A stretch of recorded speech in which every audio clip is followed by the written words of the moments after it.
अब तक आपने सुना होगा कि इंसुलिन रेजिस्टेंस की वजह से डायबिटीज होता है, लेकिन इसके अलावा एक और फैक्टर जिसे हम इंसुलिन सिक्रेटरी डिफेक्ट बोलते हैं, वो भी डायबिटीज में एक इम्पोर्टेंट रोल प्ले करता है। जैसा कि नेम सजेस्ट कर रहा है, इंसुलिन सिक्रेटरी डिफेक्ट, इसमें इंसुलिन सिक्रीशन या प्रोडक्शन में कुछ परेशानी होती है। तो चलिए आज इसी टॉपिक के बारे में अच्छे से जानते हैं। Hi everyone, doctor Nitin Jain here, और आज हम बात करेंगे इंसुलिन सिक्रेटरी डिफेक्ट के बारे में। उससे पहले हम यह जान लेते हैं इंसुलिन क्या है, यह कहां से सिक्रेट होता है और इसका काम क्या है। If you know about this you can skip this part. Insulin एक हार्मोन है जो कि पैनक्रियाज की बीटा सेल से सिक्रेट होता है, और इंसुलिन रक्त में से ग्लूकोज को सेल्स के अंदर जाने में मदद करता है। तो अभी जानते हैं टाइप 2 डायबिटीज में इंसुलिन सिक्रेशन में कमी कैसे होती है। जैसा कि आपको पता होगा, टाइप 1 डायबिटीज में पैनक्रियाज की बीटा सेल्स इंसुलिन का प्रोडक्शन नहीं करती हैं, मतलब कि बॉडी में बिल्कुल भी इंसुलिन नहीं होता है। लेकिन टाइप 2 डायबिटीज में इंसुलिन सिक्रेशन में कमी होती है। इंसुलिन का सिक्रेशन तो हो रहा है, लेकिन बहुत कम मात्रा में हो रहा है।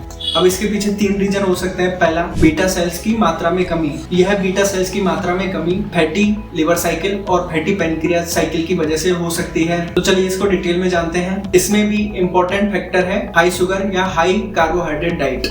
जैसा कि आपको पता है, ग्लूकोज का यूज शरीर में फ्यूल की तरह होता है, लेकिन जब ग्लूकोज आपके शरीर में बहुत ज्यादा मात्रा में है तो शरीर इसे फ्यूचर में यूज करने के लिए ट्राइग्लिसराइड्स या फैट में कन्वर्ट कर देता है। जैसे कि आप एक्स्ट्रा रुपए को सेविंग अकाउंट या फिक्स डिपॉजिट में रखते हैं फ्यूचर यूज के लिए, वैसे ही बॉडी भी फैट्स बनाती है भविष्य में यूज करने के लिए, और यह सब काम होता है लिवर में। तो अभी एक्स्ट्रा ग्लूकोज बन गया है फैट, यह जाके स्टोर होता है मसल्स में, लिवर में और एडिपोज टिश्यूज में, जिसे कि फ्यूचर में यूज किया जा सके। लेकिन जब यह फैट ज्यादा मात्रा में बनने लगता है और फिजिकल इनएक्टिविटी की वजह से यूज नहीं हो पाता है, तो यह शरीर के डिफरेंट ऑर्गन्स में और उनके आसपास विसरल फैट के रूप में जमा होने लगता है, और इसकी मात्रा ब्लड में भी बढ़ने लगती है। अब यही फैट पैनक्रियाज में भी पहुंचता है, जहां यह बीटा सेल्स को हानि पहुंचाता है, जिससे कि बीटा सेल्स का मास कम होने लगता है। इसे ही हम fatty liver cycle and fatty pancreas cycle बोलते हैं। दूसरा रीजन है बीटा सेल्स के फंक्शन में कमी होना। कुछ मिनरल्स